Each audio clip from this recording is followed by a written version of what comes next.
What up, Cullahcast people? I believe we are live. If anyone can hear us, say you can hear us. If anyone can't hear us, say you can't hear us. If anyone can see us, say you can see us. If anyone can't see us, say we can't see you. But what I'm seeing here is Marina Dove. What's up, Marina? How's it going? Not a whole lot. I'm doing pretty well. This is great tea. Is this Rishi? It's Rishi. Shout out to Rishi. One day you will be my sponsor. But for today, local. Yeah, they're mostly local, right? Are they all local? So. I know local businesses are always doing it, but I know they also have a great Amazon. Now finally I can buy shit on Amazon there, like bulk, which blew my mind because I've been waiting for that. So I don't know when recently they did that, but they're expanding, they're growing. That's good. What's the word on this sound? People can hear us? Thumbs up. All right. Yay. That was easy. This legit setup here. Total legit. Yeah, so you're the first witness to having these arms. Boom arms? Boom arms. Boom arm meringues. Those things. But yeah. So I asked you on this Cullahcast because you're a very interesting person that I enjoy having conversations with. Oh. And one of the interesting things about you that fascinates me is the world of playwriting and playing and acting and all that stuff. But you're also a musician, right? And if I remember, you're an agent of change. Agent of change, righteous heathen. And a righteous heathen. That's right. And those are important words. You're not just saying that as some sort of funny descriptor or embellishment. Mm-mm. You actually have a rich tradition of heathenism, or in my being called a heathen and all that stuff, or being categorized as one traditionally. Yeah. And that's your family, right? So you want to talk a little bit about that? Or no, you don't have to talk about it. I could talk about a lot of the things that you just brought up. Yeah, open-ended. That's your bio. I memorized it. It's only just one sentence. No, I love it. Well, I mean, especially coming from the term agent of change, I try to make a lot of the work that I do significant in terms of social change, specifically with my playwriting. I'm developing a new piece right now that's in the works. I'm going to, try to have that fully produced in the next couple of years. That's a lot of time I'm giving myself, but I feel like that's fair. Otherwise, I currently work for a new theater company in Milwaukee, which is Aura Theater, which is based all about social change and implementing, feminist ideals and getting everybody together in the entertainment industry in Milwaukee and sort of giving a voice to those that aren't always heard. And I feel like that's where I do a lot of my work from, compartmentally. Sure. Yeah, definitely. Yeah. Yeah, so, and I'll have a link to that in the description box if anyone's interested. Oh, yeah.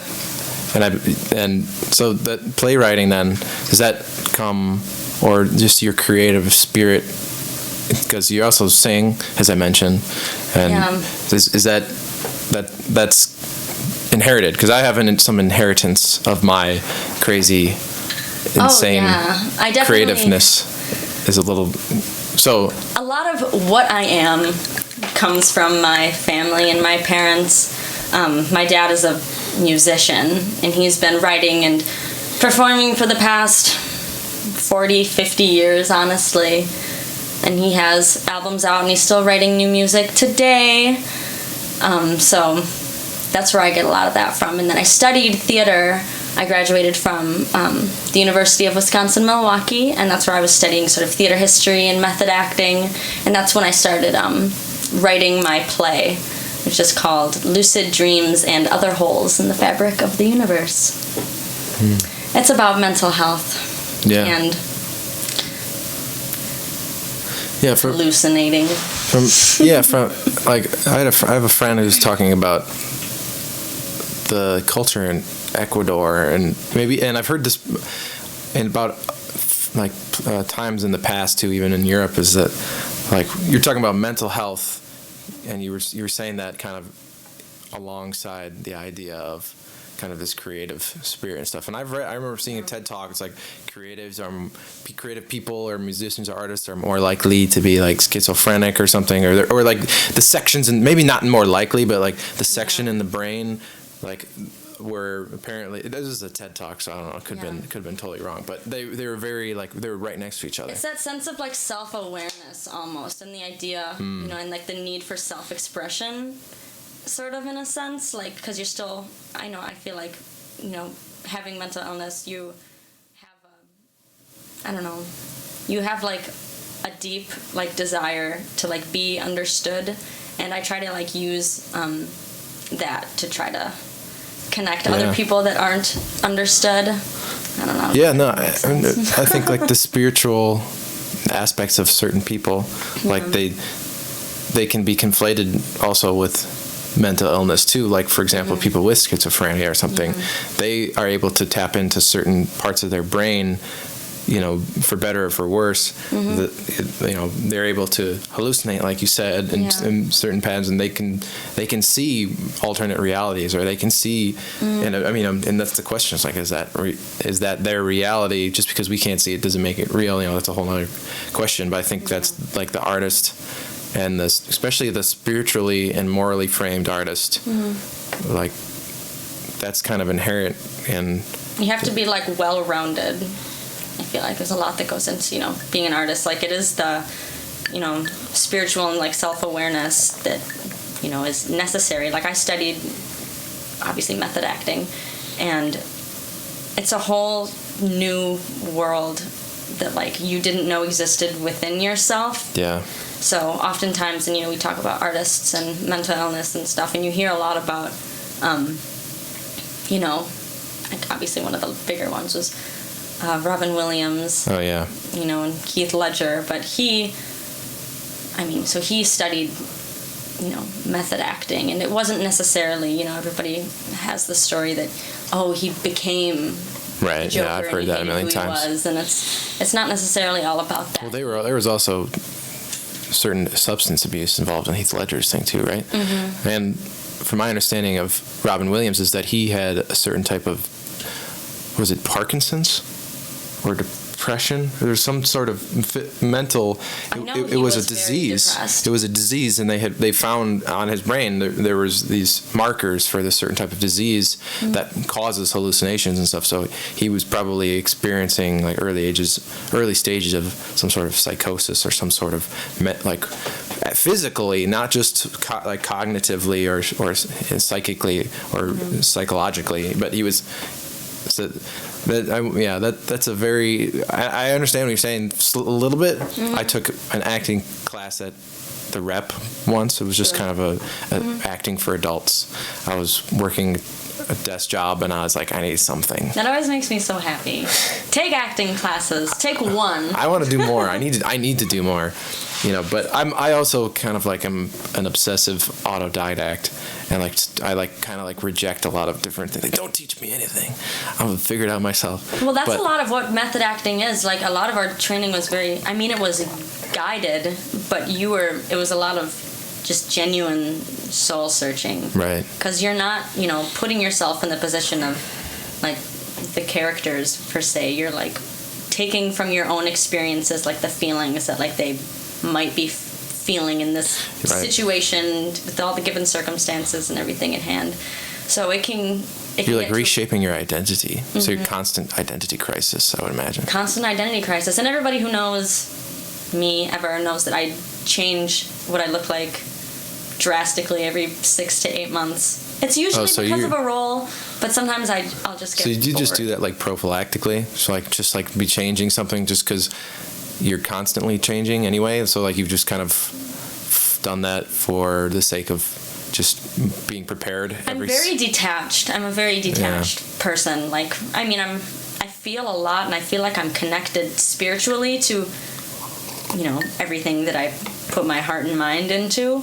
But I feel like for the most part, I'm very, I don't know, detached, I feel like is but not like a disassociation, right? But it's like a healthy padding or something, maybe, yeah, or it's my physical self. I feel like is not nearly as important as my mental and spiritual self.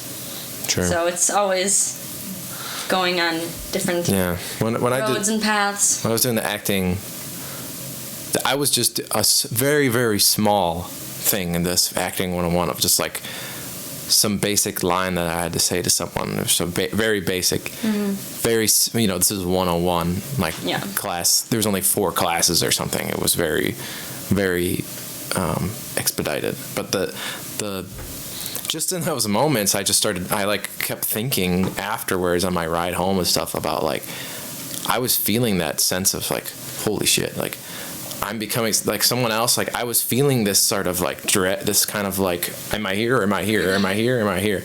And it was just from that little bit. And I mean, I've done performance is a similar type thing in a lot of ways, but when I'm under the Cullah pseudonym, it's partially me, partially not. So I can at least be grounded in that in a sense. Whereas if I'm totally immersed into someone else, that was the first time I ever tried to do that.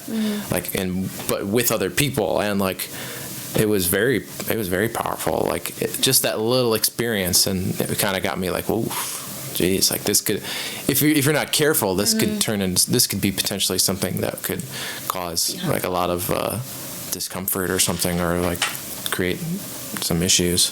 Yeah, absolutely. I don't know, it's not for everyone. It's kind of a difficult, theater itself is obviously a fulfilling career path, but also a great, hobby. I know a lot of people that don't do theater necessarily for a living, but they just do it in their free time, and, there's so many nonprofit theater companies and people trying to grow and just spread the word, and understanding that, theater itself is just a very good way for people to, not even if, actors themselves, just to be in tune with themselves, but also, for people out there, and for those that are, writing a little more, provocative or socially, or politically charged pieces.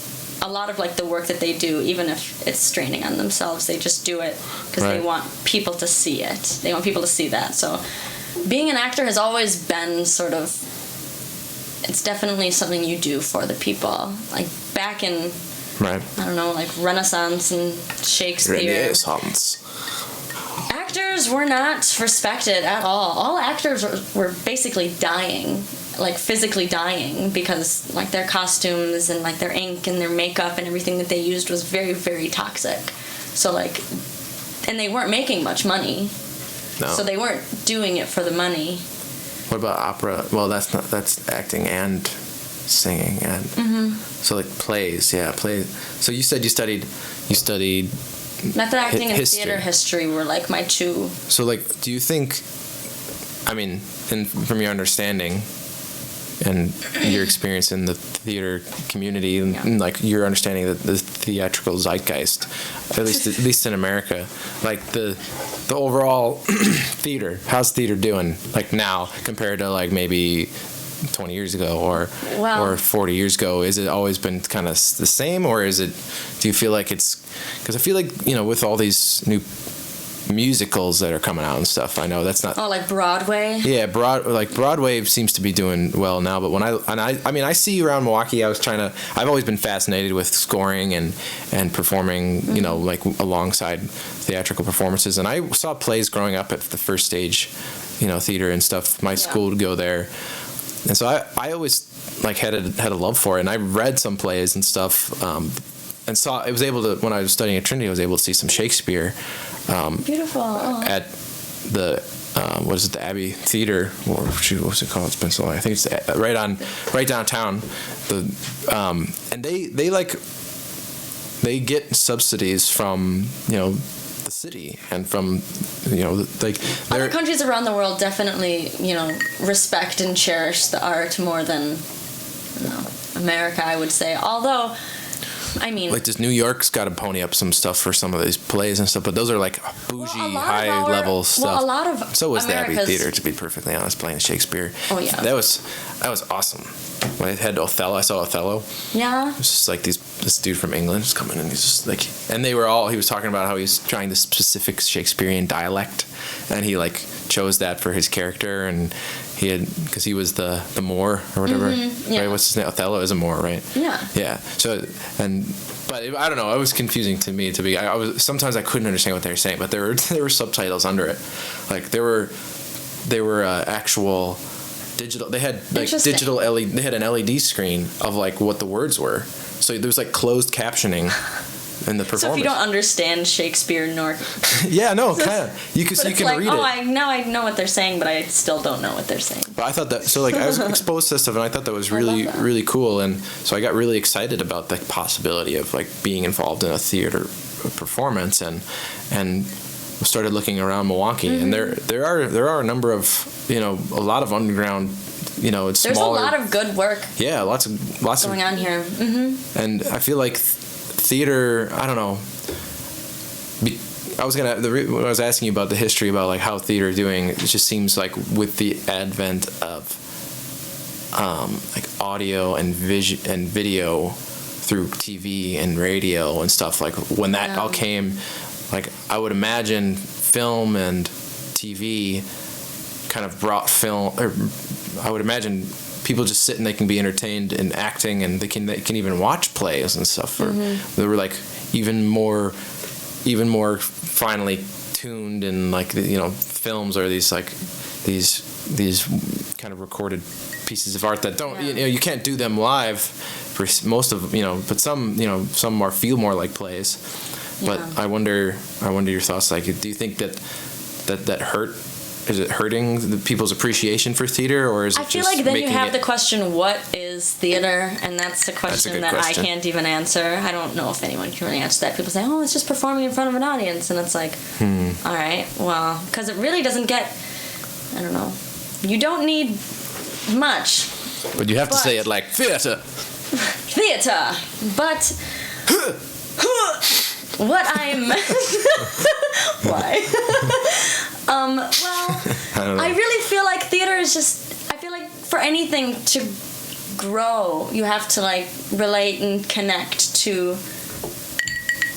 the youth, the kids. Right. You gotta get them young. And I feel like, I don't know, the implementation of, things like first stage. Yeah, and even, like the idea of having like things like forced recorded theater and like the crazy lights and things like Broadway. Broadway is a really good way to say, grow up, you'll be a star, see? That's showbiz, baby. That's showbiz. What are you, 12, 11? You're good enough. We'll get you on the stage. That's exactly. That's my like at my book. What are they called? Agents, right? Or like bookie, or bookies. I thought those were people that gambled.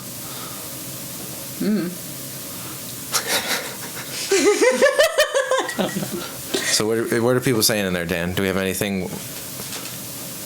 Well, we're now I'm what mad time? about. Yeah, we're 20 minutes in. Now I'm mad about Broadway. Why are you mad about Broadway? Because I don't really like Broadway. Only because... Have you been there? Yes. Have I been there? I don't know. There? It's on Broadway? I have never been on Broadway, no. On the street? But you haven't... Yes. I have been on the street. But you haven't performed on Broadway? To see a show. No. But you could go outside and... Yeah. What have you ever done a one-man show? One-person show? What is it? One woman show? I mean, I've written, like, I don't know, within studying method acting, I had, like, various performances where, like, I had to do things on my own. It was like, all right, tomorrow when you come in, have a theatrical performance explaining who you are.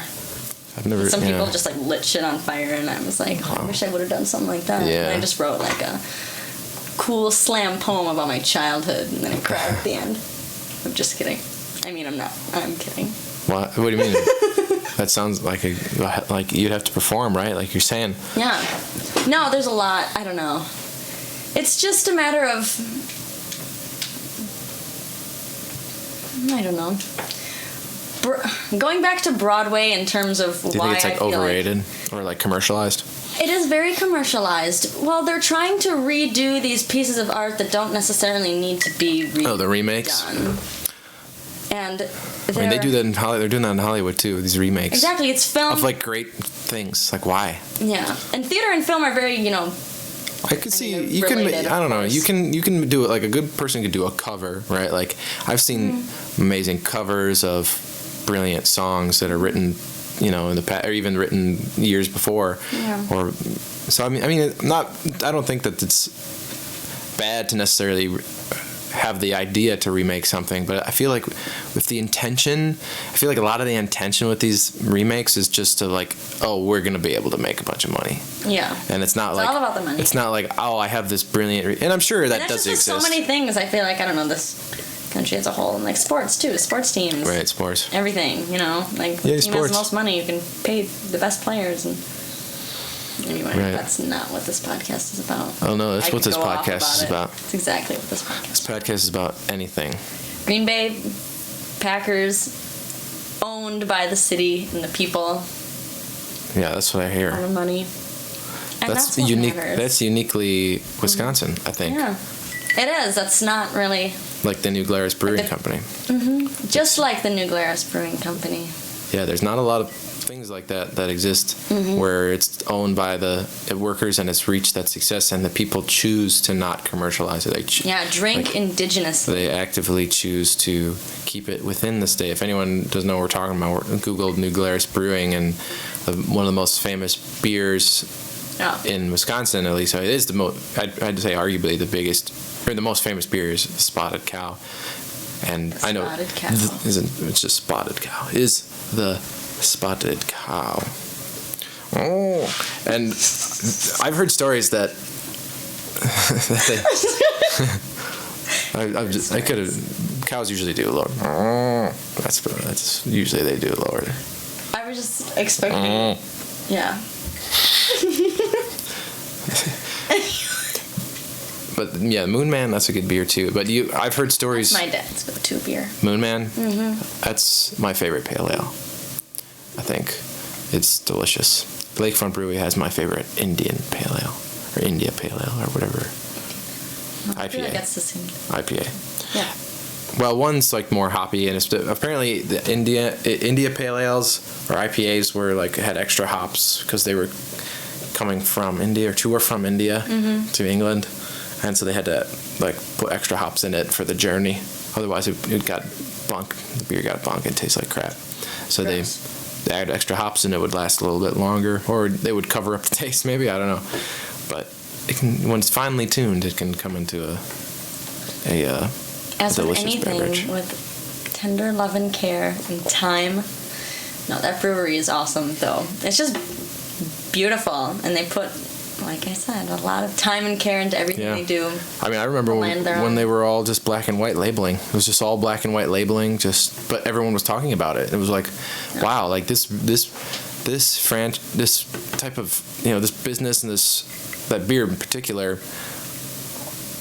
Like I remember everyone, all of these, like my dad and his friends and my uncles and all these people were talking about this beer, and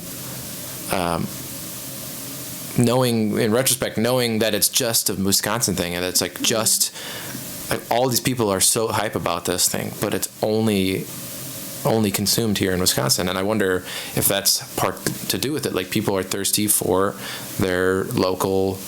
They want to know who's down the street making awesome things, and when they do know, they find this and they're like, oh crap, like we need to help each other out. And I think absolutely, yeah. I think that if there's a way to do that, those are models that we can use. Proof. They're not the first person to do something like that, but there's proof that if you have something good that people want, and if you show your intention in what you're making, and you show your intention as being supportive of your community around you, first and foremost, then people really that takes off. Also have to have a good product. Like that beer is delicious, and it goes. Everyone can appreciate it. Especially Yeah. So I mean, that's an interesting comparison. Like with the Packers and with everything, like Packers is one of the biggest franchises, and they do make plenty of money that the people don't make. Like the people own it, but it's not like who's member of the Packers. Yeah. They're not getting profits of the things. Exactly. Like so it is, and it isn't. And then it's like which. I feel like it's more of a marketing what are the gimmick. richest states, and like how well are their teams? Right, New York like, and California and. Yeah, I mean, I don't really know. Los Angeles has like 3 teams. Yeah, what the hell? Or I don't know. I have no idea. Yeah. But yeah, no, I know. It really is about like. You play football? Have you ever played football? I play a little football. Yeah. Yeah. Yep. 2-hand touch, or flag football, or pads. Straight on. Straight on. Straight on. That's a type of. What's straight on football? Yeah. Yeah, that was a thing that I would. Baseball? Do. Just playing baseball? Baseball, yeah. I actually just found my old mitts when I was moving. Wow. It was a little sentimental moment. I gotta call my dad. They catch. Yeah, right. We got a lot to catch up on. You taught me everything I know. We got a lot to catch up on.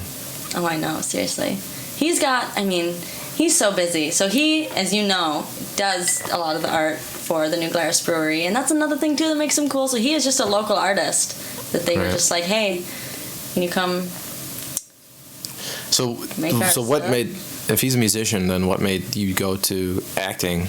Was it just the idea of self-expression as a whole? Yeah, so that it was just. I've been writing music my whole life, and then honestly, to be honest, when I was in high school and I was still deciding what I wanted to do, it was actually because I'm also a visual artist too. Like I paint and I draw. Have I seen any of your work?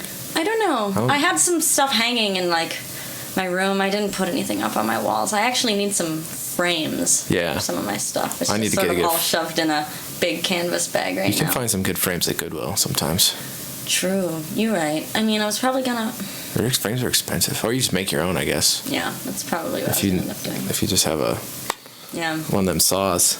Just get some wood and... I want to stretch some canvas too because I want to paint more. But yeah, I was deciding. I was like, am I going to go to school for art? For acting? For music? I had no idea. But I just feel like, I don't know, I worked a lot on all of those things. I mean, I was writing music my whole life and I was drawing my whole life. My dad did a lot of work for like Disney and such, so I was always surrounded by like art, and he was always playing his music in the basement. And classic. Yeah, it was very classic. I remember knocking on the little basement window. Dad, can you drive me? No, I was little. I gotta go to the park. Gotta go to the park. My friends are there. Honey, I'm finishing up this rock and roll music. I don't know whether or not I like your impression of me or my dad. But. No, your dad's impression of me probably more like okay, as soon as I finish this up, eh? Cakes? Or no, he says hey, not a. But yeah, I understand the basement. I made that's a perfect place for music, especially a good basement. Yeah. It was a pretty good basement. Because it doesn't bother most people, because you can be loud and, it doesn't... I mean, it'll bother people. I mean, he definitely just plays his bass in the house, always, so... Right. I guess growing up around it... Yeah, you just get used to it. At this point. He's just been doing his own thing for a while. Yeah, once you have your own home, you do whatever the fuck you want in it. Yeah, it's nice. He doesn't want to move from New Glarus, but he wants to because, well, he technically doesn't live in New Glarus. He lives in, the town over. But there's not really much to do down there. And every time he comes to Milwaukee... Is that Dane County? No, it's southwest of Dane County. It's, near the Illinois border. It's, decently far away. It's, 2 hours. I need to go visit him more. It's just a drive. 2 hours is just right at that... a little bit too far to drive for it's a whole day thing. I know. And then my mom's like, well, if you're going out of town, stop by me. And then I gotta make a whole 3-day trip, which is possible, but Yeah, one step at a time. One step at a time. They come up here. My dad just helped me move. That was nice. His new truck. Anyway, not Yeah, interesting. if anyone has any questions for Marina or myself or Dan, who's working the or things are going to get really weird and he's dark, the one chatting with you. unless you're into that. Yeah, we can go into that. So if anyone has any questions, just spit out. As a goddess. Oh wow. Oh.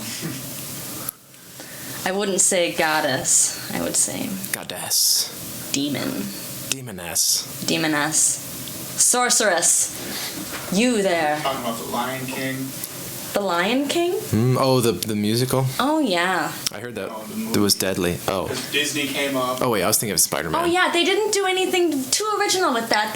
Yeah, what's up with that? They remade a masterpiece that didn't need to be. That was exactly. But it's like we were saying before, tuning in with like the kids, and what are they into?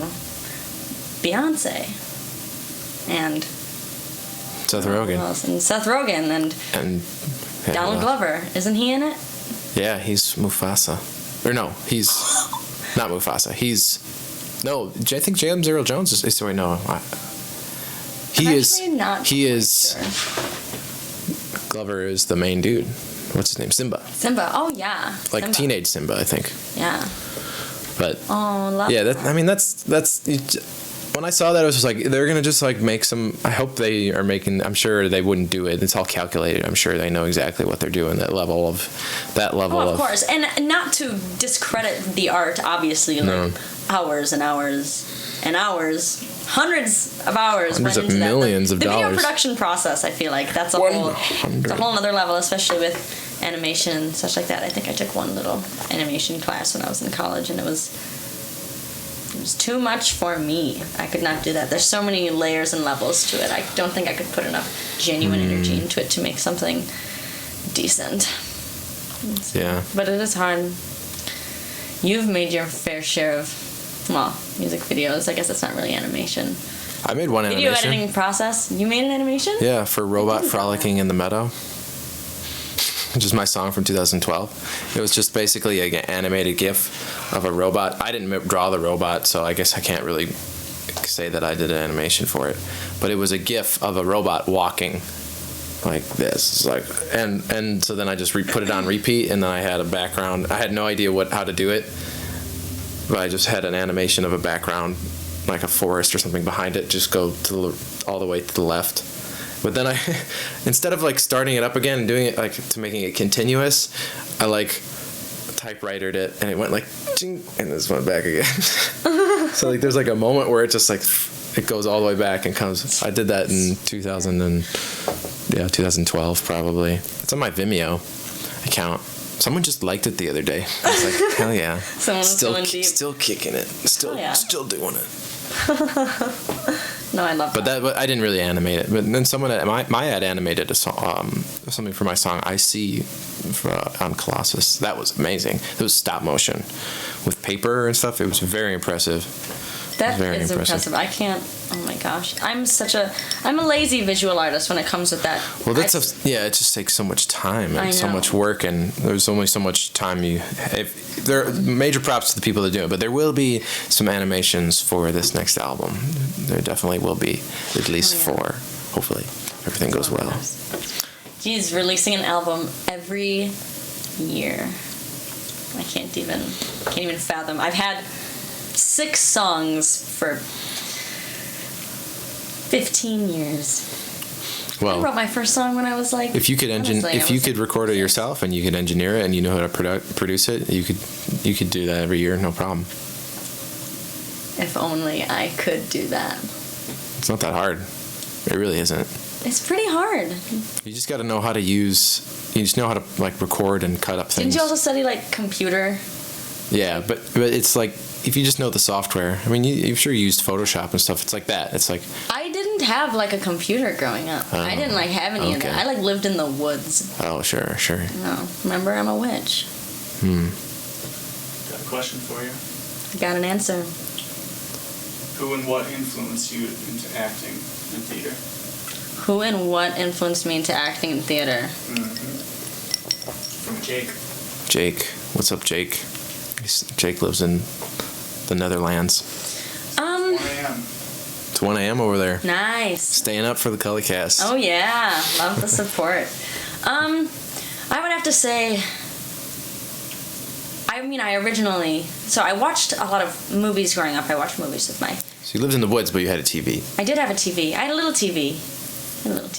And sometimes, I don't know, when I would travel with my dad, I lived in Stevens Point for a while, and my dad lived in Milwaukee, and he was driving 3 hours back and forth from Stevens Point to Milwaukee every single weekend for years. And we talked a lot. He taught me how, I don't know, somehow I learned how to read during that time period, like in the car, like I don't know how he was teaching me, like billboards and such. And we talked a lot about film. We listened to a lot of Beatles. So it's a weird influence to have when it comes to acting. I watched all the Beatles movies? Yeah, all of that. And I don't know. Those are huge. Those people, I think people don't think people realize how big those movies are. Yeah. And how they were when they came out. Absolutely. And my dad just totally gassed me up when I was little. I don't know. He just thought I was like just this hilarious child, but I don't know. Maybe he was. He's so proud of you. It's my little baby. He's still very proud today. We had lunch a couple weeks ago, and he was crying, and it was the best thing ever. I was like, oh, I think I like ordered like a pizza for us, and he was like, I can't believe you're all grown up. And I was like, Dad, I've been ordering pizzas. No, You're just realizing this? So film acting, I mean, obviously, like most kids, that's what they see. So what was your favorite, what was like a big movie that you look back at then and be like, oh, like when that happened, when I was watching that, or maybe the first... It's a little embarrassing, I guess. The movie that I saw where I was like, I want to do that was Gone in 60 Seconds. Dude, that was a good movie. When I was like 6 or 7. I saw that too. I also really, really like Cars. That's a huge thing. I did that with my dad. I remember seeing that movie too. I was impressed. I was like, this is sweet. It's a sweet movie. My favorite car to this day is that 1967 GT500 Shelby. Eleanor. It's a great car. I mean, it's expensive. Insurance is expensive. I don't even know if they still exist today.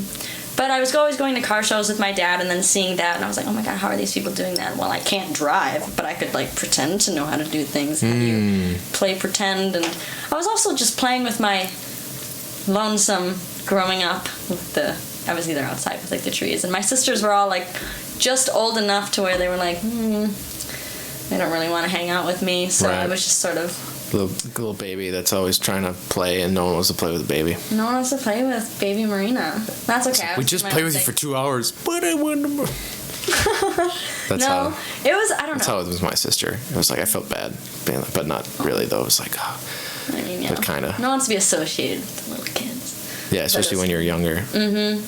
But yeah, I did a lot of writing, and that's I guess when I was like writing music. But then, I don't know. I take a lot of pride in like the music that I write and like my performance, because I feel like it's a huge thing to be, an actor and a songwriter, because I feel like that's something that I can bring to the table as a musician and a performer. I can actually, put on a show for people, and I can cultivate something that will be interesting and enriching and no doubt change. And it keeps people attention, because you're visual and audio, like being creative and audio visually as opposed to just one, because it can be it's definitely very entertaining performers that are amazing musicians that they can just sit there or stand there and captivate audiences, right?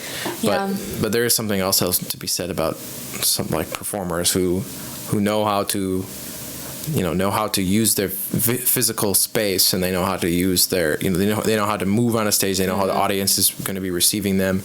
That and they're able to use that, that physical understanding and that physical training. Really taking advantage. It's all the given circumstances and the entire space you have and what you can work with. And I don't know, movement itself is like a whole nother art and science when it comes to these things. But I feel like, in all different realms. I finished up a season with Cabaret Milwaukee last year when we performed at the Astor Hotel. It was like 30 shows or something like that. It was on weekends, and that's when I was like, so that was cabaret, but it was also very, very immersive, intimate theater that was recorded live on the radio. So Is that Cabaret Sauvignon? Yes, actually. Is it really? Yeah. Is that what they were called? No. Oh, dang. It was the Jealous Revolver, actually. But Someone has to have been Cabaret Sauvignon, though, right? Like Cabernet Sauvignon. no, I know what you mean. I was Okay, just good. ignoring it. Fair enough. No, I appreciate the joke. What's a cabaret? Cabaret, I mean, it's just a style of theater. Like Broadway is its own style. Cabaret is just very. I mean, it's a lot of. I don't know. There's like the film, like noir. It's very dramatic, and I don't know. There's music and it's jazz. Oftentimes, there's dancing and. Because is that the thing where Sexy everyone's like, fishnet. la, la, la, la, That's kind of. I la, think that's vaudeville. Oh, vaudeville, I feel yeah. like that might be vaudeville. I mean, maybe. Well, I don't know. Have you seen Cabaret with Liza Minnelli? Mm-mm. It's actually a great film. I want to watch that. Like soon, actually. The only thing I know about Liza Minnelli is from Arrested Development. It's Liza with a Z, not Lisa with an S. Because Lisa with an S goes not Z. That's like the one thing I remember from that. Yeah. But I know that she's been around for a while. I know that she was like, wasn't just some, because she seemed pretty, and Broad. she seemed pretty disheveled on the show. But I think that was also part of her character, right? Or no? Yeah, and I mean, but is that that's just also part of her? actors. Is That's that also, showbiz. they're all just disheveled. Everybody is in crisis mode. Everybody is going sounds through some dramatic. sort of like serious issue. If you're an actor, it's like you're searching for something. Yeah, unless you're like not really a good actor and you just want to do it like for, I don't know. People do it. I don't know. People act for so many reasons. People do anything for whatever. If you can do it, do it. Yeah. But I don't know. I'm trying to think. So Cabaret Milwaukee was very. It was like dinner theater, so people were ordering foods and they had drinks, and it was like immersive. I was sitting near the grand piano with, there were a couple other women with me on this side because we were on the radio aspect of things. So we sang the jingles for our sponsors and everything. Oh wow. Yeah. Do you remember any of the jingles? I do. Were we they had good? To do the Because I have a soft spot for a good jingle. a good jingle. Let me think about which one could I do. The using your sausage one is funny. Oh. Braunschweiger, liver sausage, bologna and salami, fresh not worst, kielbasa, you'll want to fill your tummy. Great selection, fair prices, won't put you through the ringer. For the finest German sausages, there's got to be usingers. Dude, that's just a fucking German song. It is a German song. Bring out the sausage. Yeah, exactly, yeah. Roll out the See, beer that's- and bratwurst. That was just one that I remembered. Yeah, you remember we were that pretty sponsored by good. the Twisted Tree You singers, Distillery. get at us. using us. Twisted Tree, what was it? The Brass Rooster on Brass. Kinnickinnick Avenue. Does that exist? Stop next door to the hen house. Yeah. It's a hat making shop. Oh, They're the they make Worst. hats. Yeah, they make hats. They're the Finest. Their slogan was like, "It's the worst shoe store you'll ever go to." That's pretty good though. Yeah, it was a fun. They didn't have time. any shoes then. No, and it was kind of like it was very immersive, and it was just a sense where like people would talk to us on stage because we're just sort of sitting with the people, kind of away, sort of. Oh, Yeah. Because we were like sitting doing our own thing. I had a drink. We were drinking. We were advertising the drinks that we were drinking, and then. oh, okay. So Drinking this them. was like a commercial break in the middle of the performance. Was in the audience. Is that what you're saying? Yeah, so it would go back and forth like between scenes Oh, because it that's was also cool. recorded. Well, because So back then they in- would shine a light on somewhere in the audience, and you guys would be there with mic'd up and Sort of. I mean, the light. or no? Yeah. I mean, I suppose you would say that they would like switch it over to us. 'Cause Right, It like- was like we weren't necessarily just like embedded in a random spot. We had like a section like near the back with like the rest of our performers. We had a fiddler and grand piano and various instruments depending on the episode That's that we cool. were working on. It was a lot of fun, but yeah, that was very immersive, especially being live on the radio. So back in, I don't know, like the 30s, 40s, you would tune in, you don't have TV, you tune into the radio and you would like listen to like TV shows, and that's Sure. sort of what you were doing. So you turn it in and you'd be hearing the play. Right. So that's something that I feel like needs to come back a little more with theater, because we're so focused on, grabbing the attention of like the youth and newer generations, and we're forgetting a lot about our roots and a lot of the people that really do care a lot about the performing arts and theater, like the old folks do. Yeah, are those the ones keeping it alive? For the most part, honestly. Monetarily, at least. Well, we have a lot of the performances I've been in. So we'll have different nights. Like we'll have like an artist night, so then other artists in like the community would come and they would have their little discount, and then we'd have senior citizens evening, and then they would all come. That's typically not an evening. It's typically a Sunday afternoon. Perfect time to see a show. Get up, eat your eggs, get wheelchaired over. Drink your coffee. You're wheelchaired over to the theater. Yeah. So, have you ever seen a ghost? I mean, yeah, but I don't know if it was like not real. Or like I said, I see a lot of shit, Ian. Yeah, I know. That's why I asked. I know. So. Or a specter. I've never. Or a leprechaun. Well, there's one. Poltergeist. I mean, if anybody from McFarland happens to be watching McFarland. Capital M, capital F. Just McFarland. McFarland. But it's a lowercase c. Yeah. Okay. Like McCullah. Yeah. Or McDonald's. Or Mc. Farland. Chicken. That is there. You're right. That's a. You're so right. That's just. Yeah, I've seen a ghost. Hell yeah, I've seen a ghost. I mean, I see a lot of like ghost cats, but I'm not sure if those are like dead cats or that's just like a tick that I have, or it's just like.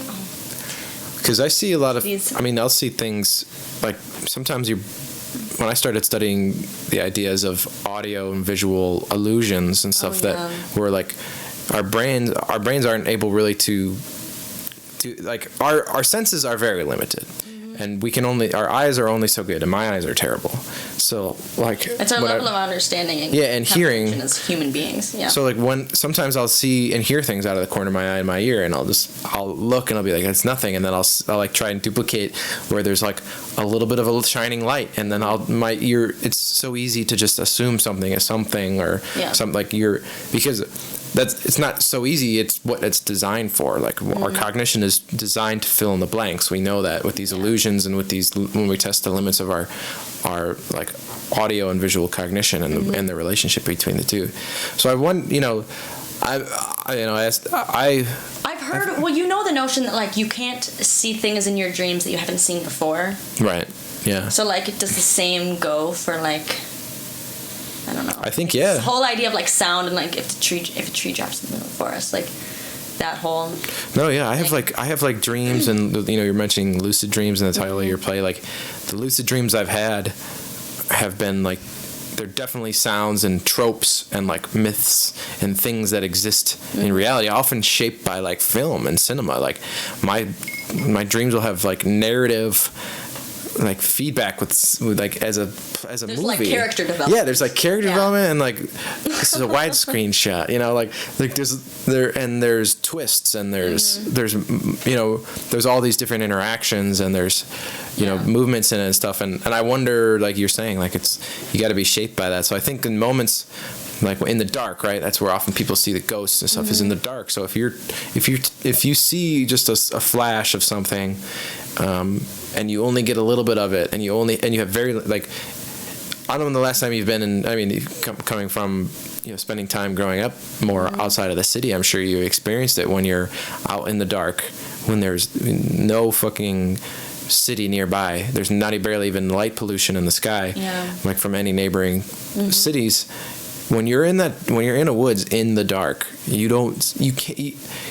For people that know, the people that have experienced next this, level they know what I'm talking about. People in the city that have never, darkness. right? Like you go out there and you are overwhelmed with it. You can't see, you can't feel. You're just empty. You're in an empty space, and even your eyes can adjust slightly. But if there's no moon or if there's anything, but then you're just in like, darkness. What is it like then to be blind? Probably something like that. Well, because I feel like, I don't know, I've always been really connected and like deeply rooted with like the earth, and then becoming like more grounded through like method acting training and being very, very aware of exactly where you are and right. The things around you and how to respond honestly and genuinely to things. I don't know, I feel like obviously there's a level of discomfort that comes with like being alone in the dark, and especially talking about like being out in the woods. Right, it's your imagination running all wild. you know then is where you are planted, and then just I gain a lot of my groundedness and like my own like wisdom and mantras that I carry with me. Just the idea of remembering like where you are on the ground. Sit if you need to, lay down. You'll relax. Otherwise, it's just more of your body standing that is disconnected. So you just take that moment and lay. And oftentimes, like exactly you're saying, if there's no moonlight or anything, it's just dark. I've definitely seen, but it's different with me. I'm a little bit of an anomaly just because I do see things. So oftentimes, I don't know. I've learned to tune out of the things that like I hear for the most part, which is strange, but I'll hear my name being called like a lot when it's not being called. And my dad, growing up, my dad obviously calls me like Marina, but like if he's like calling to me or like if he's talking like genuinely like with me, he calls me Cakes, and that was like always like my name growing up, and like I responded to that and I understood that. But then I would hear Marina from places, and I just learned to sort of like not respond to my name like the first or second time. Like usually the third time if someone's like Marina, then I'll respond. But I don't know. So when I'm in the dark, it's not so much like what I can see, it's what I hear then. Right. And then I become like very much in tune with. Yeah, I think that if people experience, from my understanding, like what you're saying about being blind, like Ray Charles, he could hear himself. He would put tap shoes on, just as he was walking, so he could hear the very slight reverberations around him, and because he refused to have a cane, because it would, people would judge him, or it was a kind of a pride thing for him, I think, from my understanding. I could be wrong, but he would use that to hear around him, and from my understanding of blind persons is that they experience a heightened sense of audio awareness, and so that's really interesting. And so audio and auditory hallucinations are also something that experience like growing up, even as kids, thinking about the monsters in the closet or the monsters under the bed or the monsters in the woods and stuff. And I mean, from my understanding, a lot of that is evolutionary, like where growing up back in the day, back in the old, early Homo sapien days, like, and even before then, and all of our evolution has been, amongst other animals who can easily kill us, and ourselves, and other humans and other warring tribes. That you could be a perfect way to wipe someone out or to catch a meal is in the dark in an ambush, and if you're able to do that, especially with other animals that have much better night vision than we do, like if you're alone in the woods, like that's a very, very vulnerable position to be in as a human, because our eyes can't see crap. So like one of our senses is basically gone. But we can just whip out our phone. Now we can put the flashlight and on. that's when it's just, and that's how Until we the battery, become so disconnected, and it's, right. Yeah. Well, that's the fire. I mean, you say when you have a torch, that's what they're called. In England and Ireland, they call them torches, not flashlights. And that's it's essentially what it is. But I think those hallucinations from at at least as a kid, and I think everyone experiences to a certain degree. But yeah, and I was asking about the ghost because I've never seen. I'll see flashes of things, and my mind can go to weird places, but I don't think I haven't spent too much time in the dark. I usually just like turn around and go somewhere else. Like, no, I'm not going in there. I don't want it. But I feel like I would like to try that because I've heard good things about different therapeutic aspects of that. Mm-hmm. Being because it's the fear. Yeah. It's the fear that can drive people to certain places in their mind. Mm-hmm. Is the fear of the unknown in the dark. Exactly, and the idea of like not being able to. Out of control. Yeah. Like something you're used to that sense of sight, and then when it's gone, it's scary because it's like that's how you've shaped your entire perception of reality and your identity and stuff. Absolutely. And so, I mean, I wonder, has anyone ever gone to an extreme of like? I would imagine like someone. I wonder if like Jamie Foxx actually like wore blackout glasses or something when he was. Or like kept his eyes closed or something during the acting. I don't know if he's a method actor. Or I guess there's one thing I was going to ask you. You said method acting. What are the different? That's like that means you get immersed into the role, right? And then there's other types of acting. Yeah, it's based off of. Boy, so yeah, method acting. Basically, loosely, what I was saying before is immersing yourself in more than just like you can read like a character synopsis and you can be like, oh yeah, I understand this person. I knew a guy like that. But it's all about, how can you portray that on a stage honestly? Because you can play pretend, but I feel like acting isn't all about playing pretend. You're not pretending. That's like my Facebook bio. Right. I play pretend for a living. But really it's much deeper than that. It's more so it's not where you're studying other people, you're studying yourself. And you're like taking into consideration, obviously, like I was saying, the given circumstances and like the experiences that they've been through. What were they doing the moment before? It's not about like what are they doing in this play right now, like what made them this way, and then how can you relate to that, and then how can you make this real for an audience or for yourself if you're just doing it out of self-practice and such. But a lot of it had to do with, it's very much a physical training. You're like, you spend a lot of time in the dark method acting and like getting to know like your space. Like I remember when we first started training, it was like, here's your space, this is the room you're going to cry in, you're going to kiss people in, you're going to slap people in, and we did all of those things. Slap people in the dark?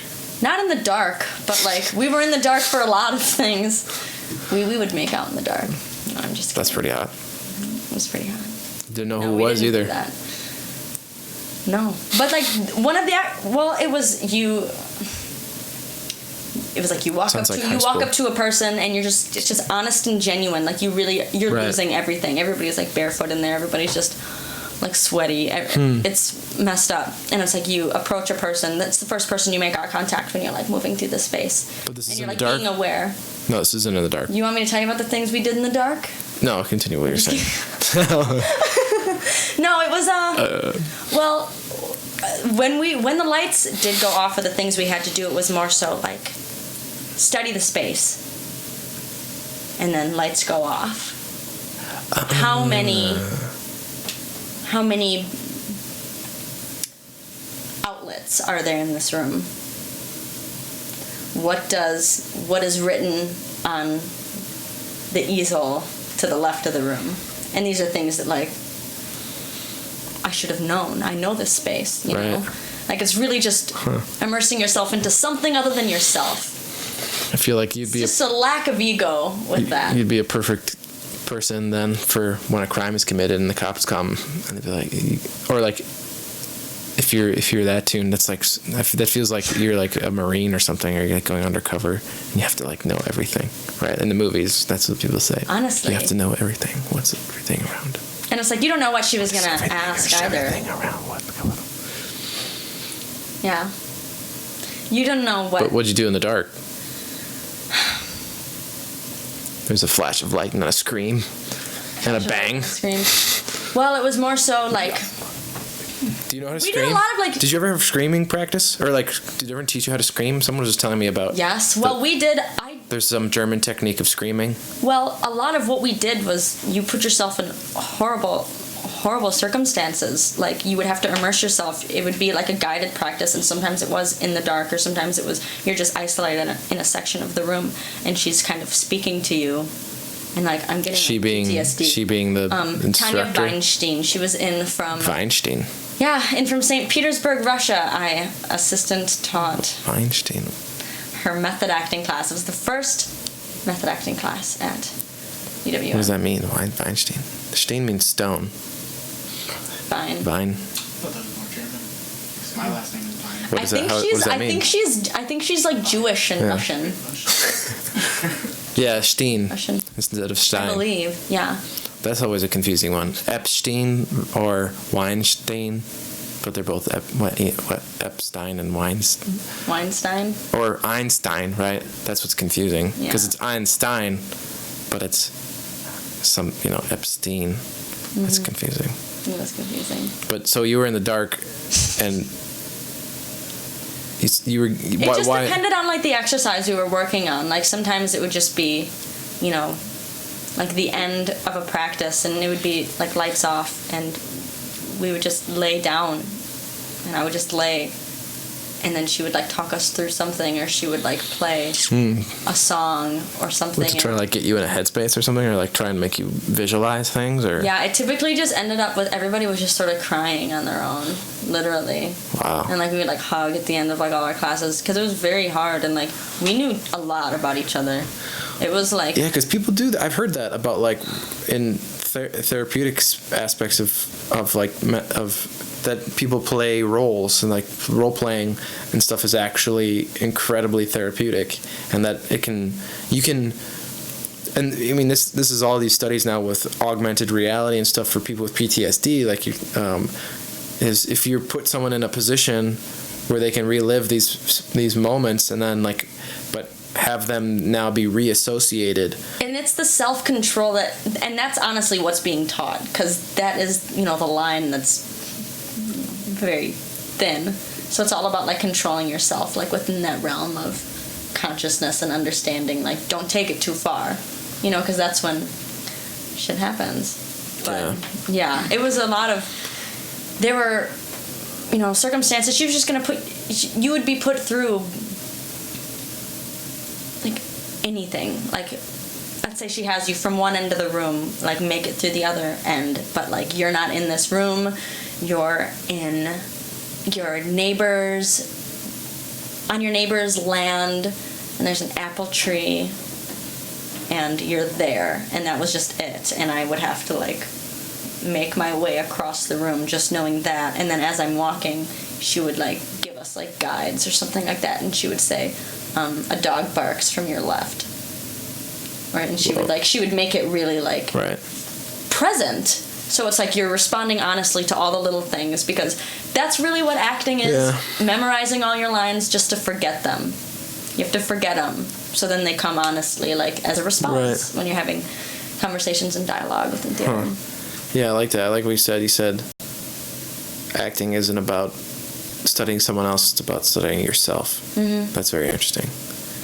Well, you think about it, and then, I don't know, I am obviously a huge critic of acting and film and everything, but I feel like sometimes people, they'll talk shit about an actor, they'll just say, like, he's the same in all his roles, and it's just like, well, he's being honest, like it's not necessarily like the roles are being like written like that's a character actor then, or is that different than method acting? That's different. Well, character actors are like, there's someone who plays, they're very specific, like, so it's like you can, I don't know, Southern you trucker. have like or like I was a murderer in like station. 4 films, short films, not anything feature length, but yeah, it was like 4 in a row. 4 murder roles. Mm-hmm. I had to stab with like not even a great knife. Like I would not stab a person with this knife. Like I'd get a different knife. Right.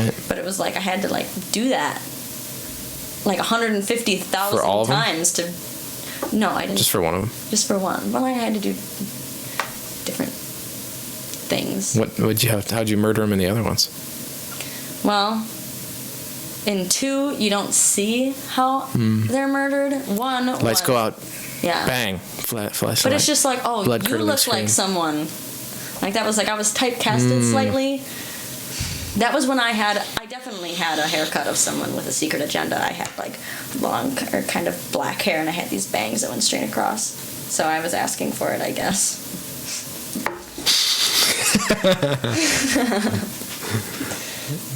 Yeah, but I just wanna, I don't know, I wanna save the day.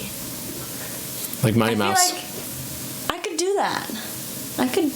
I could save the day. I was a superhero.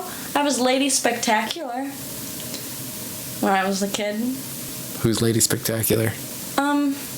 She was an old woman. I like played an old woman when I was like 12, but she was like, it was a dumb Did one. you just because quaver your voice?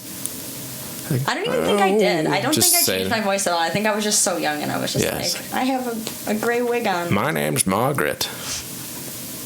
It's pretty low for a Margaret. My name's Margaret. My name's Margaret.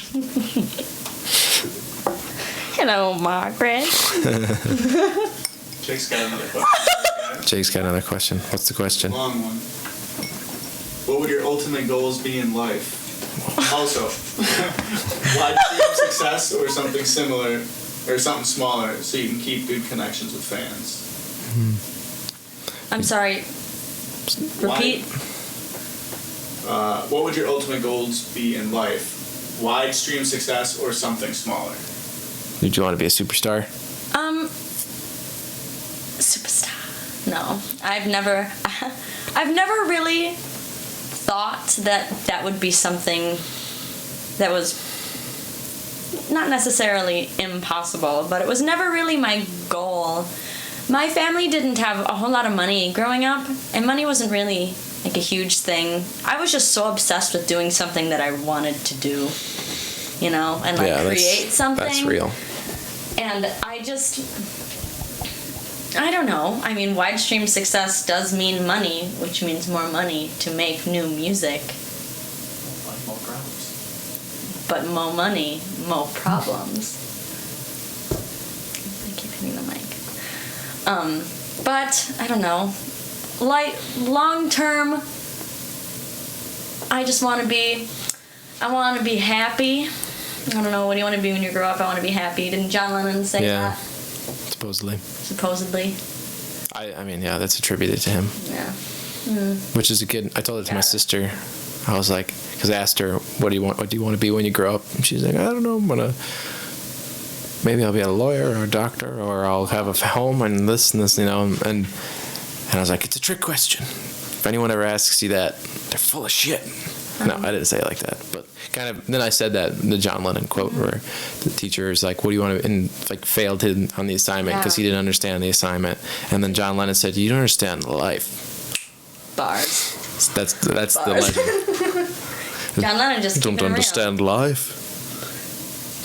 real. That's how 8-year-old John Lennon is. Sleep for peace, live for peace, bed peace. Hair piece. I'm trying to think. Well, I feel like as long as I'm creating things and I'm being artistic and I'm staying true to myself, I feel like what I truly want will come to me. You've got to let go of the power to gain the power. Yeah. Yeah. Stayed up all night, one night, thinking about that. Like, I need to let go of the power to gain the power. And I put so much energy into that thought, and I was just falling asleep. And then the next morning, I woke up to a stupid notification from one of my astrology apps that I used based on my birth chart. And it said something along the lines of, it's like, or maybe that was a different one. It's like, you need to learn that, I mean, basically, letting go of the power to gain the power. I don't remember. Yeah. But That's like It was really messed up. It kind of triggered me a little bit too early in the morning. no, those metaphysical riddles that basically shine the light on the fact that everything is nothing and nothing is everything, and the answer is always, if you have one or this question, is it this or is it this? It's both and neither at the same time. Both and neither. It's all. It just doesn't. To do is to not do. Like if that's the only way to do. Or you can go do. To be or not to be. That's a bullshit question. That is the bullshit question. There is no being. Hamlet, there is no being. It's all just, we're just some random bitches in a random galaxy. That's about right. That's about right. That was a great question. Thank you for sobering me up. I mean, I'm sober. Shouldn't say that. I mean. Yeah. Yeah. Your thoughts on typecasting? That's another question. Smoky Water Studio. My thoughts on typecasting. I mean, there are actors out there that get all of their work based on exactly what they look like and what they do, what they bring to the table. But if there are theater companies out here that are, already looking exactly for one thing, and then they just pick a person that fits the description, they might not give the best performance, because I feel like a lot more than just your physical looks goes into, becoming a role, becoming a character within a role, I suppose. So typecasting But is... if you're really good at that character, Exactly. you could, even your half-assed character could be better than someone else's. Exactly. But like when it comes to like as a whole typecasting, I feel like you should definitely, as a playwright and I guess have a director, have an idea what you want from someone, but I feel like you should be able to get that from their audition. And a lot of people do just, I don't know, they'll cast roles just before auditioning. People do that. And it's not, great, but it happens a lot and it's a real thing. I don't know, I said that I was typecasted before, but that was more so like, I don't know, maybe I did nail my audition and they were like, yes, that's exactly what we want. But I also just feel like they just wanted a manic pixie dream girl to stab a guy. Yeah. I feel like I can understand that. The one thing I was gonna ask. What was I just gonna ask? Oh yeah, the audition. That word means audition is literally auditory. Auditory, yeah. So like that's the same word, but I feel like auditions are. So like, is audition made? That's got to be made for the visual in mind, right? It has to be, right? Auditions are often part of the requisite for certain auditions is to have like what you look like and oh, absolutely. So many things go. So why is it called an audition? Why is it called an audition? Yeah, do you know? Well, it depends on what there are. Not every audition is the same. Sometimes you'll literally go in, and they'll it's not like The Voice. Yeah. And everyone turns around. You got the part. Yeah, no, you walk in. It is a lot about, my directors always told me, and during auditions and training growing up, they said the first question the director asks themselves before auditioning is who do they want to invite to the party? Mm-hmm. Like, you might look the role, but if you got a bad attitude or, like, you just rubbed him the wrong way when you walk in, maybe you, like, said hi weird, he might be like, no, none of that. Really? The hi? Yeah. Even saying hi weird? I guess that was very vague. Hey. You walk in, yeah, because then he might just be like, oh, I don't want that every day that I... Hello, Mr. Judge. He'd be like, love that. What else you got? And then you would go on with your monologue, and then he would decide from there, thank you, or he would say... No, thank you. No, I'm just kidding. It doesn't go like that. You usually have like a week before you know whether or not you're cast. But no, sometimes it's literally like just submit a headshot. And that's oftentimes for like filming too. But then you go in for a screen test. And that's like a second part of an audition. And that's when like you're hooked up. Screen test, And yeah. that's when you have a mic and you have a screen and then you're you're reading lines. Right. Because, like we said, I'm being blinded currently. It's, Oh, yeah, you got some major light situation. I'm getting tan. Maybe. No, that doesn't happen. It's starting to move. It was on your face just a moment ago. Now it's moving, I think. The sun is... I was here. The sun is staying. We're moving. I was here, and my landlord told me, because I have one skylight here. He's like, "Oh yeah, when we first made this, I was thinking about putting 3 in, but I just put the 1." I was like, "What?" That would have been so cool. I was like, "Why would you tell me that? Like, can you please Sunrise, do that?" Midday, sunset, all the vibes. Yeah, right. I mean, well, he would be 3 here. Oh, never mind. I don't like that. But yeah, maybe right up there. I don't know, actually. I don't know if there's anything up. There's a light there, but there wouldn't have to be a light. Could be a skylight. Could be a freaking skylight. So there's no time in this. We're still figuring out. It was 1 hour and 20 minutes in. Yeah, if there are any more questions, otherwise I can cry on demand. Y'all want to see that? No, I'm just kidding. I'm done. Get angry. I'm wearing too much makeup right now. That's all I need. So, I guess we can have a little sneak conversation about this project we're working on. I want to talk a lot about it because it's still under wraps. But we are filming, right? We are filming. We're filming something special. And I don't know. Got to figure out the announced dates and stuff. But I think I mean, it is a music video, and it is for I Don't Mind It. Yeah. So that's good. I'm not singing in it. I'm only an illusion. That's exactly right. It's been a lot of fun. No, I was really excited when you reached out to me about it, and it's been. We only shot over a couple days so far, right? Yeah, two mornings. Shooting. And we only need maybe 6 hours total even. More, honestly, it hasn't even been that much. And we got a lot done. It's gonna be cool. It's an awesome song if you haven't heard it. Yeah, that's gonna be.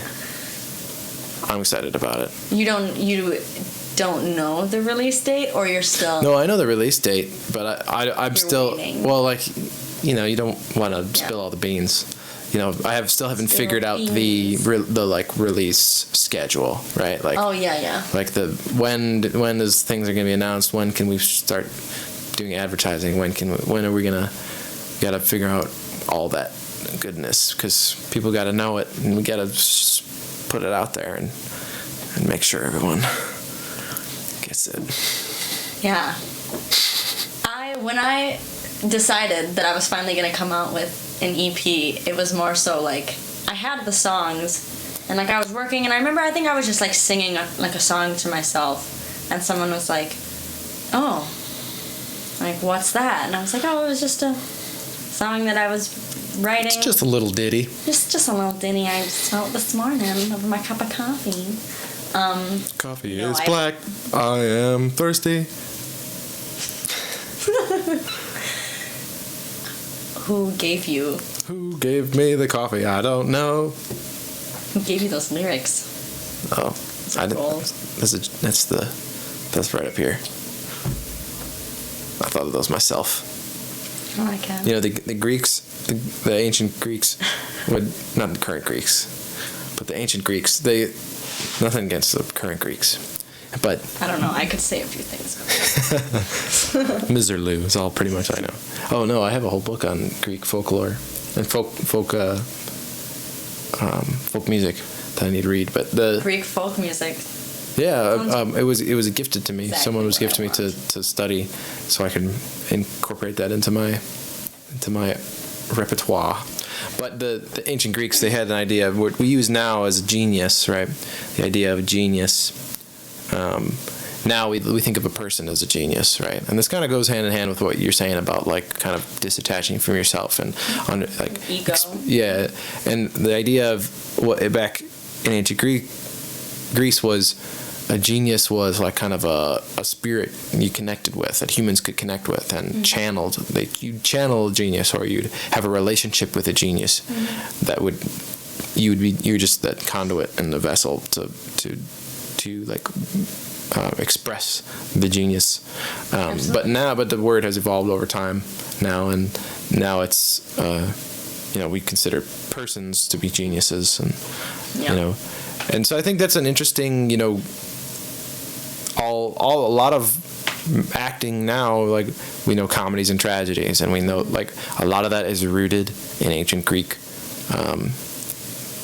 tradition, and a lot of those plays and a lot of those performances and stuff, those carried on in you can read it in Shakespeare. Shakespeare's always alluding to Greek mythology, and it's like always higher thinking. It's a whole level. Well, Bertolt Brecht, he was the one, the famous playwright, that I think it was him that said, like, it was like oftentimes, or no, was it him? It was oftentimes beneath comedy there's tragedy, and like that goes from, I think he was German. And he was living in America. Germans. He was living in America during, the war and everything, and it was the Committee of Un-American Activities, or the HUAC, the House of Un-American Activities Committee, something like that. And it was basically just their right to take anyone they know, any artist or any writer. Yeah. It's like trying to reach this level and saying, "Are you a communist?" And it was all recorded, and you can say no, but if they still think you're there was like trials. I remember sending you out of the country. I remember seeing video. I mean, I wasn't around then, but I saw videos on YouTube of people being questioned on the House floor and stuff, and like all these things of being like, "Are you a communist?" And they're actors, and like there's a whole theater. Like there was a whole because through that's one type of medium. Like you were saying at the beginning, like a lot of this is to express, critical eye and a critical mind on the society around us, and I think that's one of the most useful parts of it. And so it makes perfect sense that agents of propaganda and persons in positions of power and establishment, if they have something to lose when artists speak their mind, and that's why it's very important that we have strong. I believe that we have strong arts and funny, and I think that part of the reason why theater might not be on everyone's mind and the center of communities anymore is because it's purposefully being. I don't know, purposefully, like, maybe there's not these nefarious people, like, being like, yes, let's get rid of all the arts, and then they'll never be able to take over the power that we have. But I think they have a system. I mean, to a degree, there probably are, like, we're in the sense of, like, there is a system that's put in place for that. And it's not what I mean, like, it's not necessarily Illuminati with some sort of specific agenda. Although I do believe that people in positions of power, they would have to meet together and organize and stuff. You would imagine to maintain their power. Absolutely. But going along, like what you were saying about. I think if when you're a kid and you were exposed to some of this creative world, a lot of people don't even know that's an option, don't even know that's existed, and often it's treated as a no-starter, like a non-starter. I've met people that are like, "Oh, you're an artist, like that must mean that you're lazy, poor, stupid, or whatever." That's also a very American thing. But then at the other time they turn around and they have this worship of celebrity culture at the same time. So it's this very strange like paradox. But I think that one way to solve a lot of some of these issues in mental health and stuff like that. Just imagine if every kid had those training, like you said, in the dark and stuff, of understanding how to be someone else or understanding how to be outside of themselves. Yeah, I mean, method acting is definitely not for kids, but just. What do you mean? I think every kid plays exercises through it. Yeah. But like, I don't mean like rigorous acting that you have to go out on stage and you have to perform yourself. I just mean like the basics of self-awareness and like people like there's very little social education as a kid. You kind of just go into it and hope for the best, and everyone's learning their ABCs and stuff, which is great. Everyone should learn their ABCs, but no one's taught. Some people are, but I don't think that it's not nearly as a priority as it should be. Like the benefits of creative expression now, like there's rampant evidence to support that stimulates neurogenesis. It stimulates positive behaviors, different patterns of behavior and stuff, and the ideas of creating and contributing to a group and all that stuff are very important things that a lot of kids don't have. So I think that the more, among many other things, I think the more that people are patroning those arts and stuff and theater as proof in history, and all the greatest plays and all, you're talking about, this time and dark American propaganda of McCarthyism and stuff. Those were some of the first people they were going after, and it's all for a reason. That shows you that it's a threat, right? That shows you that they were threatened by that. So that shows you the power in that. And so, hopefully, it's that there's. And I know there is plenty of people that are still working, but in order to achieve, we can get these nice, like Hamilton, I think had a political undertones and but it still kind of played. It definitely was, but it was nothing avant-garde or nothing like floor shattering. Be like here face to face with this stuff, and it was like to a degree. I'm not saying like. Don't get me wrong, I've never seen it, so all I know is I've absorbed through what other people are saying and the ideas of it. I've heard it. Yeah. I've heard all the songs on Spotify and stuff, but I haven't seen it.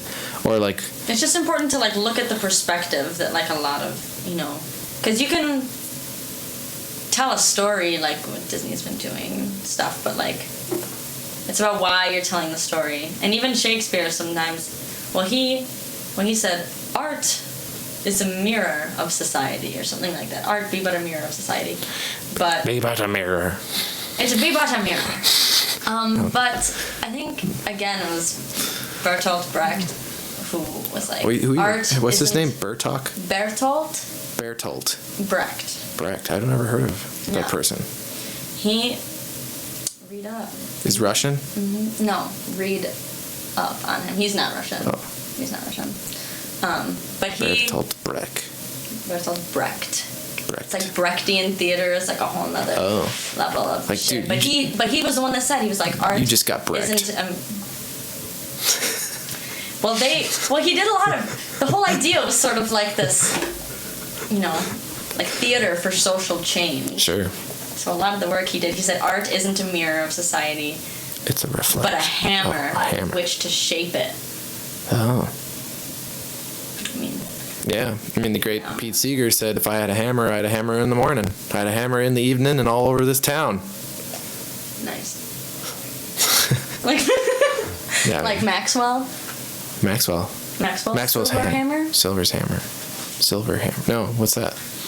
I don't know that. Oh, it's a Beatles song. Oh. Bang, bang, Maxwell's silver hammer. Oh, okay. Yeah. Down upon her head. It's a pretty dark song, but it's cool. It's a good one. Bang, I recommend. Bang. Yeah, what album was that on? Bang, bang. I feel like that was honestly... It's not on White, is it? No. Oh, I feel like maybe.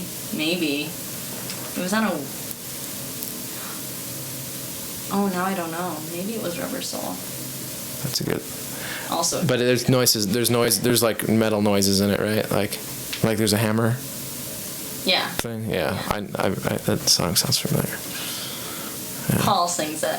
Paul McCartney. Yeah. Right. Yeah. Great. More Beatles talk. I could go.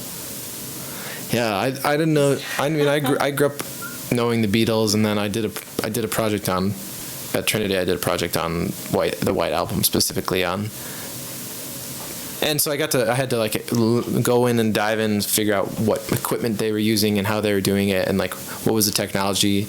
And I chose the Beatles because there's a lot of like people are obsessed about it. And there are very cultural significant reasons for doing that, like culturally significant reasons for doing that, because of their crazy worldwide success. But the White Album was when they would like record separately and stuff, and they were definitely breaking apart. That was like their album where everything was falling apart, and they were still able to like write their own music and still collab and come into the studio sometimes. But I know there was like an engineer was fired, and then like George quit for a moment or something, and then or I don't know, something like that happened. A lot of drama. Or there was definitely that's when there was some They were drama only things. together for what, 6-8 years? I think they were only making music. Yeah. For, I mean, they were doing their own things, but like as the Beatles. But yeah, no. I also wrote a huge paper when I was in high school. It was about. I remember not knowing what I was going to write a paper about, and then one of my friends was just being like kind of an ass, and he was like, why don't you write about why the Beatles are the greatest band of all time? And I said, alright, I will, and I did. You dunce. But I don't know if I quite convinced Yourself. my English teacher. She's like, yeah, I still like the biased. Rolling Stones. He's like, I like the Clash. Clash is great. Yeah. Well, what do you think? Any more questions or anything? I got more questions, but I think we're getting towards the end of. Yeah, I'm just about out of tea. Yeah. I've spilled all the tea. Just kidding, I didn't spill it. The reality, man. The reality. I don't want to drink reality. I don't like that. No, that's some bad Kool-Aid. I want. One person. I remember. I had a few options what I was going to say, but I just didn't. Spill the beans. Bean tea. That's a good one. I love bean tea. We like the Japanese tea. Green bean. Japanese tea with the roasted beans or whatever, or baked beans. Not baked. Yeah. Yeah, shout out to Newland Moss for hooking me up with probably the best, freshest green tea straight from Japan. Hell yeah. No, that's not what this is. I'm sorry. It's pretty hard to matcha. No, it doesn't. That was supposed to be match, but matcha. Have you had matcha tea? I have. It's pretty good. You had much. Try it. You'll like it. It smells good. I think you'll like it. Wow. You're right. It's pungent. Here, try it. Smell this.